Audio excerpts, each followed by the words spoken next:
जीत हमेशा उतनी खास नहीं होती, कुछ हार कभी कभी जीवन बदल देती है। नमस्कार, मेरा नाम एंजल है। मैं वायुसेना विद्यालय यलहंका बेंगलुरु कक्षा 6ठी अ की छात्रा हूँ। आज मैं आप सभी के समक्ष एक कहानी प्रस्तुत करने जा रही हूँ।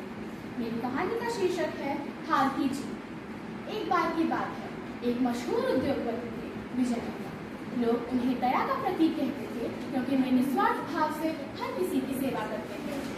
उनके पास अपने पिता की आखिरी निशानी एक बेहद कीमती घड़ी। एक बार वे किसी भीड़ वाले इलाके से गुजर रहे थे। अचानक उन्हें एक झटका लगा और उन्होंने देखा कि एक दुबला पतला लड़का उनकी घड़ी चुराकर भाग रहा है। उन्होंने उस लड़के का पीछा किया और उसे एक सुनसान गली में जाकर पकड़ लिया। उस लड़के ने कांपते हुए अपनी जेब से वह घड़ी निकाली और बोला, साहब मुझे माफ़ कर दीजिए, मैं चोर नहीं हूँ, बस मजबूर हूँ क्योंकि मेरी माँ बीमार है और उनके इलाज के लिए मेरे पास पैसे नहीं। यह सुनकर मेहता जी को उस पर दया आ गई और उन्होंने कहा, ठीक है तुम इस घड़ी को रख सकते हो, लेकिन मेरी एक बात याद रखना, यह बात किसी को न बताना कि एक गरीब ने मुझे लूटा है।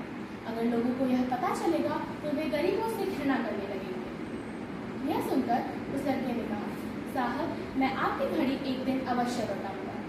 मेहता जी ने कहा, याद रखना इस घड़ी की कीमत पैसों में नहीं इंसानियत में है। कुछ वर्ष बीत गए। एक दिन अपनी वृद्धावस्था में विजय मेहता किडनी फेलियर की समस्या से ग्रसित होकर अस्पताल में भर्ती थे।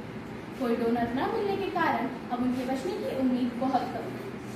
अचानक डॉक्टर उनके पास आए और कहा, मेहता जी आपका डोनर मिल गया है और वह आपसे मिलना चाहता है।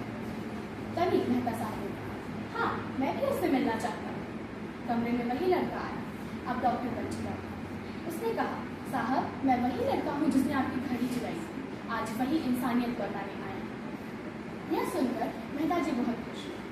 ऑपरेशन सफल हुआ और अस्पताल से निकलते समय उस लड़के ने वह घड़ी मेहता जी को वापस कर और कहा, सर यह रही आपकी घड़ी, मैंने इतने वर्षों से संभाल कर रखी। यह सुनकर मेहता जी भावुक हुए। इस कहानी से हमें सीख मिलती है कि जब कोई अपनी हार में भी इंसानियत को बढ़ावा देता है तो वही संसार का सबसे बड़ा विजेता होता है। धन्यवाद, आपका दिन शुभ हो। एक बार इसका अच्छा इसका मिनट है, सुन 3 मिनट।